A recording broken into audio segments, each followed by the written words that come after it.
Նոր Հայաստան հեռուստաընկերության եթերում իրական լուրերի ամփոփիչ թողարկման ժամն է, տաղավարում աշխատում է Յուրա Վահանյանը, բարի ուշ երեկո։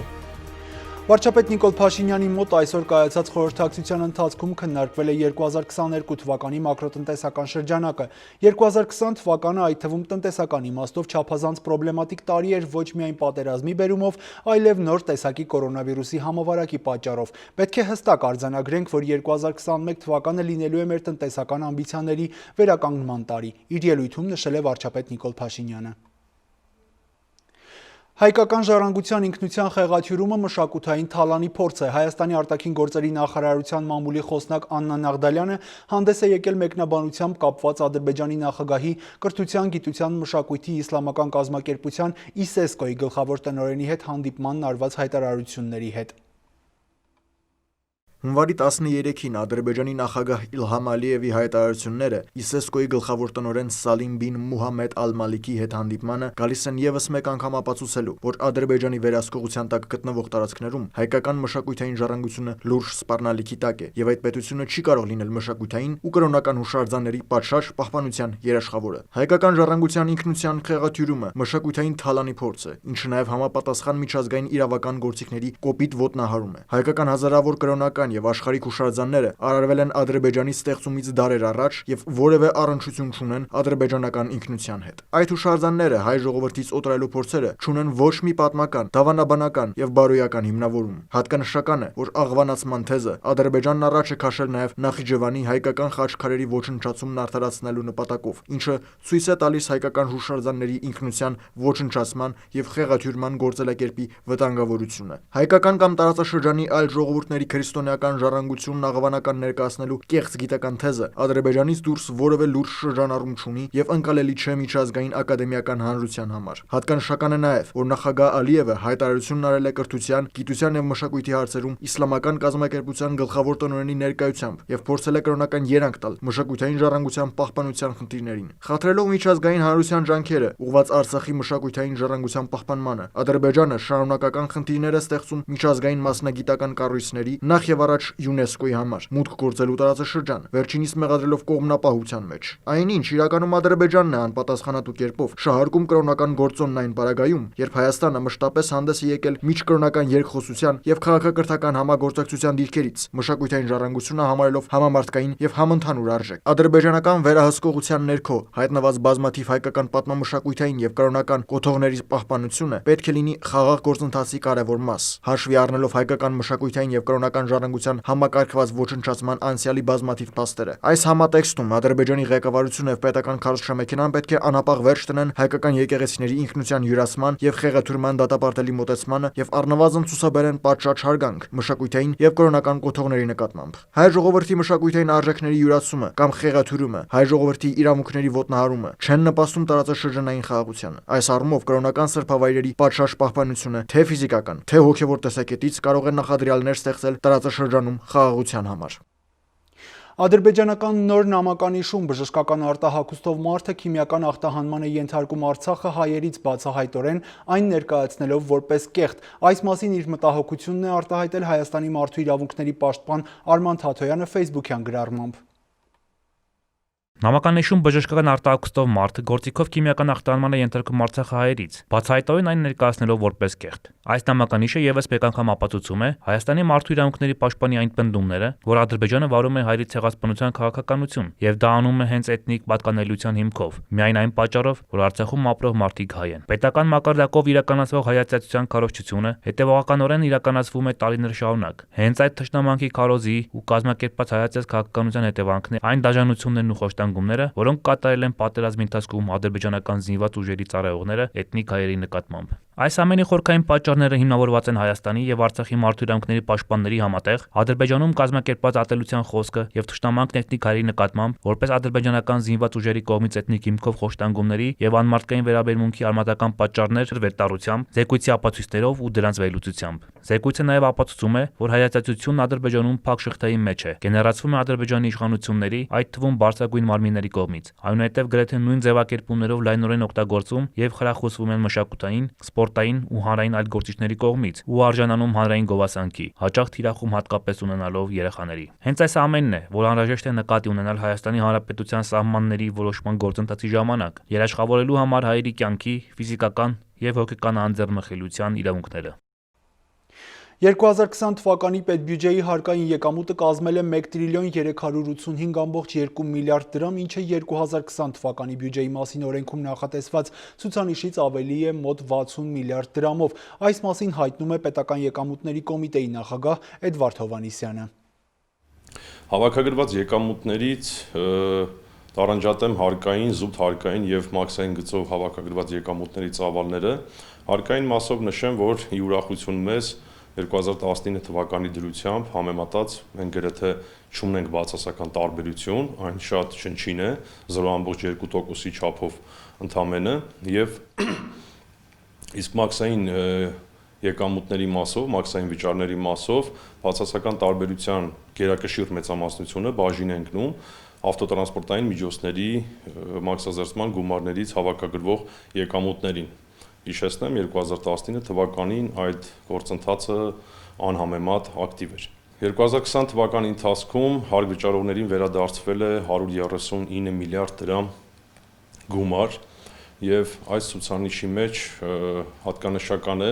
հիպոթեկային վարկի սպասարկման գծով տոկոսների կոմպենսացման ուղղությամբ եկամտային հարկից վերադարձվող գումարների ծավալները եւ նշեմ, որ 2019 թվականին այդ ցուցանիշը կազմել է ընդամենը 7.9 միլիարդ դրամ, իսկ 2020 թվականին պետությունը համապատասխան շահառուներին է վերադարձել արդեն 13.350 միլիարդ դրամ։ Ցուցանիշը էականորեն աճել է։ 20 թվականի ընթացքում պետական եկամուտների կոմիտեի աշխատանքին ուղղված միջոցառումները, հսկողության ուղղված միջոցառումների բոլոր թիրախային ուղղություններում մենք ունենք աշխատանքի ծավալի 20-ից 25%-ի ընդհանուր ծավալային աճ։ Հարկերը կատարել ասելը հարաբերական է այս առումով, այո, ծրագրային ցուցանիշների համեմատ մենք այն կատարել եւ գերակատարել ենք։ Այս ուղղությամբ պետք է ասեմ, որ մենք պետք է հաշվի առնենք նաեւ որոշակի գործոններ, որոնք ուղիղ ազդեցություն են ունեցել հարկահավաքության վրա։ Մասնավորապես 20 թվականի ընթացքում մաքսային վճարների մասով չի գանձվել ավտոտրանսպորտային միջոցներին գծով 90 միլիարդ դրամ պարտավորություն։ Եվս 50 միլիարդ դրամ շահութարկի գծով կառավարությունը հարկային օրենսգրքով կատարված փոփոխությամբ 50 միլիարդ դրամ կանխավճարների տեսքով զիջել է տնտեսությանը։ Եվ սկսած դեռևս մարտ ամսից տնտեսական գործունեության որոշակի սահմանափակումներով պայմանավորված, ինչպես գիտենք, բազմաթիվ ոլորտներ գործունեություն չէին իրականացնում եւ այս մասով մենք ունենք պետական турքի գծով պակաս գանձված 16.5 միլիարդ դրամ պարտավորություն, որը այլ հավասար պայմաններում պետք է վճարվեր պետական բյուջե։ Եվ անգամ այս պայմաններում հարկային եկամուտները, որոնք հենց ընդգծված հարկային եկամուտների ծավալի մեջ են, մասնավորապես շահութահարկը եւ պետական турքը, եւ այս պայմաններում անգամ զուտ հարկային եկամուտները հավաքագրվել են հավասար չափով, ինչքան որ 2019 թվականին։ Ինչպես նշեցի, տարբերությունը շատ չնչին է, ընդամենը 0.2%։ Նշեմ, որ նման ծավալի հարկային եկամուտների հավաքագրում հնարավոր է եղել իրականացնել մեծ ծավալի աշխատանքներ կատարելով, հասցեական վարչարարությամբ, ինչպես նաև հարկ վճարողների կամավորության մակարդակի բարձրացման եւ հարկային կարգապահության շնորհիվ։ Իհարկե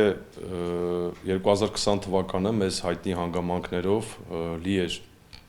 բարդություններով եւ դժվարություններով, համավարակ եւ պատերազմ եւ այս գործոնների բացակայությունը իհարկե մեզ հնարավորություն կտալ շատ ավելի մեծ ծավալի հարկային պարտավորություններ հավաքագրել, որոնք որ հնարավոր չի եղել զուտ տնտեսական անկումներ ունենալու պատճառով։ Շիրակի մարզպետ Տիգրան Պետրոսյանը հրաժարականի դիմում է ներկայացրել Հայաստանի կառավարությունը։ Այս մասին մեծ հետ զրույցում հայտնեց Շիրակի մարզպետարանի տեղեկատվության եւ հասարակայնության հետ կապերի բաժնի պետի ժամանակավոր պաշտոնակատար Արաքսիա Կիրակոսյանը։ Արաքսիա ջան, տեղեկատվություն կա, որ մարզպետը հրաժարականի դիմում է ներկայացրել, կմեկնաբանեք, որ խնդրեմ։ Այո, մարզպետը այսօր կառավարության հրաժարականի դիմում է ներկայացրել, իսկ իր որոշումը կմեկնաբանի կառավարության որոշումից հետո։ Մենք խնդրել ենք, որ որոշումը չի մեկնաբանի մինչև կառավարության որոշում դիմումը։ Շնորհակալ եմ։ Այն ուղղակի հաստատում ենք։ Սոցցանցերում եւ մամուլում տեղեկություն է տարածվում այն մասին, թե իբր ժամեր առաջ Կոմիտասի Երևան City սուպերմարկետների ցանցում Հայաստանի պաշտպանության նախարարության աշխատակիցների ուղեկցությամբ 4 ադրբեջանցիներ գնումներ են կատարել։ Տեղեկությանը կից տարածվում է նաեւ լուսանկար։ Պաշտպանության նախարարությունը անդրադառնալով լուրին հայտնում է, որ այն չի համապատասխանում իրականությանը։ Տարածվող լուսանկարում ոչ թե ադրբեջանցիներ են եղել, այլ Իրանի Իսլամական Հանրապետության զինված ուժերի պատվիրակության ներկայացուցիչներ։ Վերջիններս ժամանել են Հայաստան աշխատանքային այցով, որի ընթացքում ռազմական ոստիկանության աշխատակիցներն ուղեկցել են նրանց։ Ազգային անվտանգության ծառայությունը հայտնաբերել է զենքի ապօրինի ձեռքբերման եւ վաճառքի փորձ։ Ազգային անվտանգության ծառայությունը հաղորդագրություն է տարածել։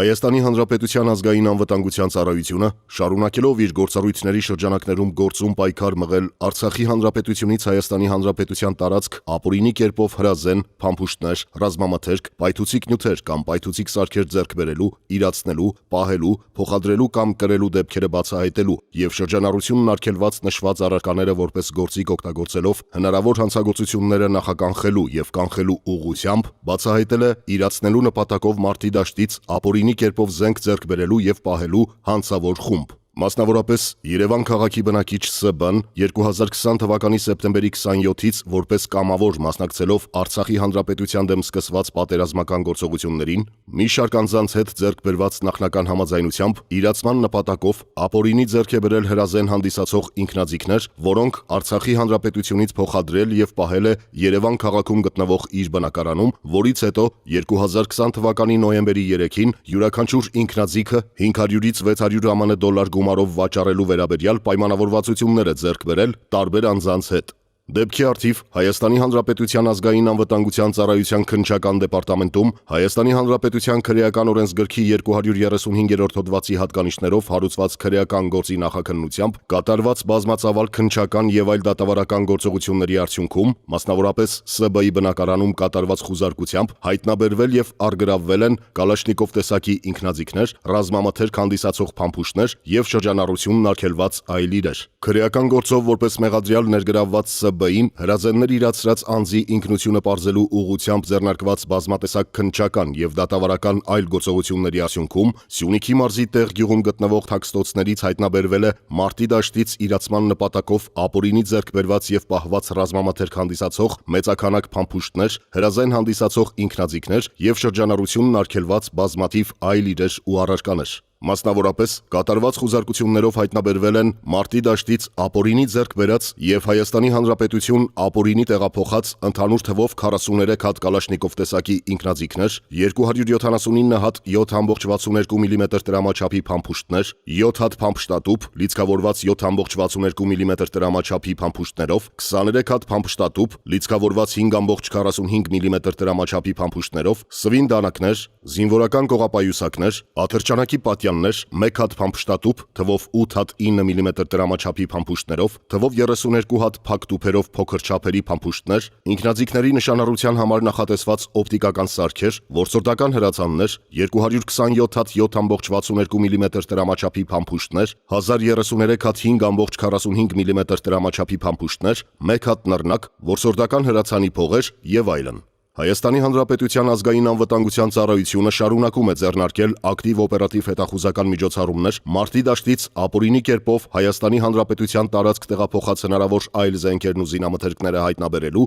եւ դրանում ներգրավված բոլոր անձանց նկատմամբ քրեական հետապնդումներ հարուցելու համար։ Միաժամանակ Հայաստանի Հանրապետության ազգային անվտանգության ծառայությունը հորդորում է մարտերին մասնակցած եւ ռազմական գործողությունների ժամանակահատվածում կամ հրադադարի հաստատումից հետո իրենց հետ Հայաստանի Հանրապետության տարածք ապօրինի փոխադրած եւ պահած զենք զինամթերքը, պայթուցիկ նյութերը կամ սարքերը ինքնակամ հանձնել իրավապահ մարմիններին, որպիսի գործողությունները օրենքով սահմանված կարգով հիմք կհանդիսանան անձին քրեական պատասխանատվությունից ազատելու համար։ Ծանուցում ենթադրյալ հանցանքի մեջ կասկածվողը կամ մեղադրվողը համարվում է անմեղ, քանի դեռ նրա մեղավորությունն ապացուցված չէ Հայաստանի Հանրապետության քրեական դատավարության օրենսգրքով սահմանված կարգով դատարանի օրինական ուժի մեջ մտած դատավճռով։ Օրերս Մայրաթոր Սուրբ Էջմիածինը Հայաստանի Պաշտպանության նախարարությանը եւ Արցախի մայրաքաղաք Ստեփանակերտին նվիրաբերել է երկուական էքսկավատոր, որոնք գնվել են Գերմանիայի հայոց թեմի ջանքերով եւ Գերմանիայի Հալե, Լայպցիգ եւ Համբուրգ քաղաքների հայկական համայնքների հանգանակված միջոցներով, տեղեկացնում է Մայրաթորի Facebook-յան էջը։ Մեծ Բրիտանիայի հայոց թեմը կազմակերպել է բարեգործական համերգ օգնելու արցախցիներին, պատմում են կառավարության իմ գործընկերները։ Հրչեի մատքով դու Ես հիշում եմ մեր տան ցուրտ սենյակը Հունվարի սկզբին շատ արագ կազմակերպեցինք այս միջոցառումը եւ մեր թիմի անդամներից Անդրես Սիմոնյանը, որ ինքը լինելով ստեղծագործ երգիչ, նաեւ գիմեր գեղարվեստական մասի պատասխանատուներ կապվեց Հայաստանի երկիշների հետ, ստեղծագործողների հետ, որոնց մի մասը այստեղ եղել են, եւ այստեղի մեր թիմի, այդտեղի թիմի հետ պատրաստեցին մի գեղեցիկ վավերագրական համերգ ծրագիր։ Կարոտում եմ հիմա հին օրերը մեր տան, որ անցյալ են այլևս չկան Փորձեցինք, որ գոնե նոր տարվա սկզբին ինչ-որ մի միջոցառում կազմակերպենք, այս ամբողջը դիտակցելով, այս ցավը մեր մեջ ունենալով, բայց նաև հույսի ինչ-որ նշան տալ մեր ժողովրդին, նաև 1-2 այլ ցուցադրություններ լինեն, եւ դրանից հետո այս հանրագումարը փոխանցենք Մայրաթոր Սուրբ Էջմիածնի միջոցով իրականացող ծրագրերին։ Առաջի փուլի ծրագրերը հիմնականում ձմռան ամիսներին այս 4 ամիսներին ծնվան տեղահանված ընտանիքներին հիմնականում կենսական անհրաժեշտության պարագաներով ապահովելներ, այսինքն սննդամթերք հիմնականում եւ որը իրականացնում է Մայրաթորի սոցիալական բաժնի միջոցով։ Մեծ Բրիտանիայում միշտ մշտապես նախ Հայաստանի համար դրամավակներ կազմակերպում են հիմնականում աջակցում են Հայաստան համահայկական հիմնադրամին եւ երկրորդը այս վերջի շրջանում աջակցում են 1000+1 զինվորների ապահովագրության հիմնադրամին, բայց նաեւ այս դրամակը կապված է եկեղեցու շրջանակներում իրականացվող ծրագրերի հետ։ Հաջորդի նախատեսում են մեր թիմը, որ Zoom-ի միջոցով հանդիպում կազմակերպի կատարող երկիշներից մի քանիսի հետ շրջանակ հրավիրվի մասնակցի, որոնք եւս կաջակցեն մարդիկ հայրենիքի կողքին են, անկախ նրանից ինչ զարգացումներ են այնտեղ,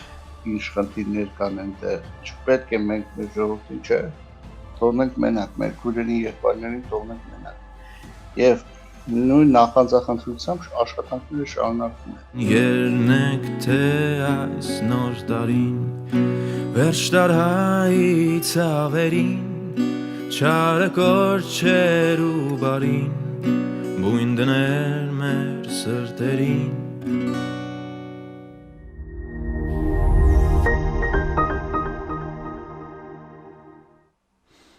Արցախի հանրապետության ազգային ժողովի նախագահ Արթուր Թովմասյանը այսօր հանդես է եկել պաշտոնական հաղորդագրությամբ, որ դատախազության մասին օրենքի 62-րդ հոդվածի 4-րդ մասի համաձայն հունվարի 15-ից վաղաժամկետ դադարել են գլխավոր դատախազ Մհեր Աղաջանյանի լիազորությունները։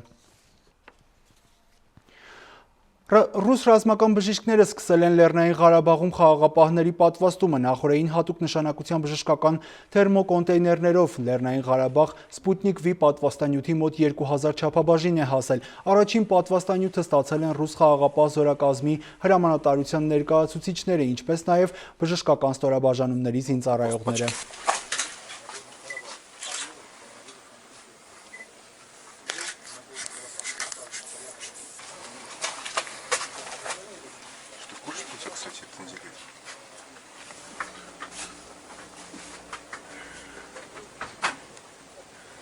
Голову, да. А я на него перефокус.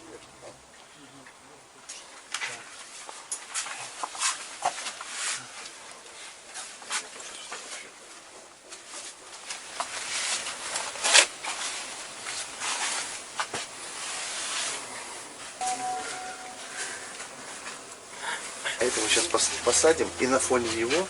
он будет что-то делать, ты дашь... Да.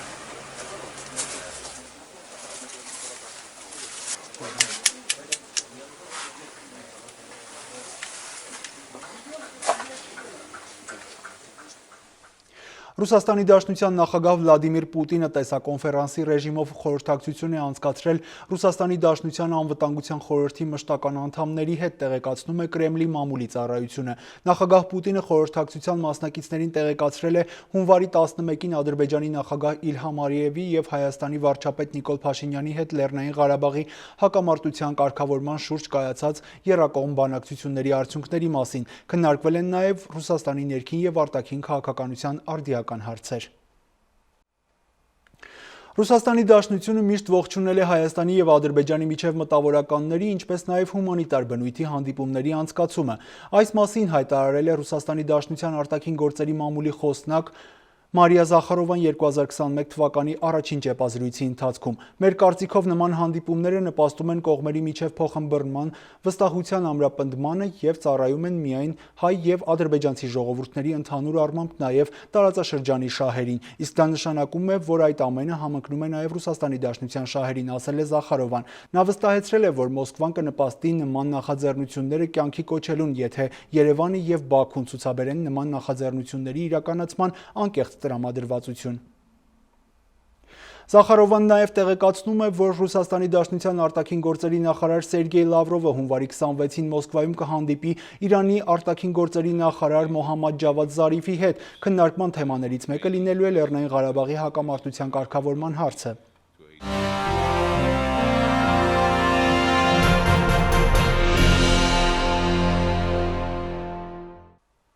Հայաստանում այսօր հաստատվել է կորոնավիրուսային հիվանդության 396 նոր դեպք, 471 քաղաքացի առողջացել է, վարակման 11 դեպքերն էլ ավարտվել են մահվան ելքով։ Այս պահին փաստացի բուժում է ստանում 7952 պացիենտ, ընդհանուր առմամբ կատարվել է 619066 թեստավորում։ Այսօր Վրաստանում հայտնաբերվել է կորոնավիրուսով վարակման 1177 նոր դեպք, ապաքինվել է 837 պացիենտ, մահացել է 26 մարդ։ Այս պահին Վրաստանում կարանտինային գոտում է գտնվում 777 քաղաքացի, ստացիոնար վերահսկողության տակ է 9294 մարդ։ Հունվարի 15-ից 20-ը հանրապետության առանձին շրջաններում սպասվում են տեղումներ թաց ձյան եւ ձնախառն անձրևի տեսքով, օդի ջերմաստիճանն էապես չի փոխվի։ Ամփոփիչ թողարկման համար նախատեսել էինք այսքանը, բարի գիշեր։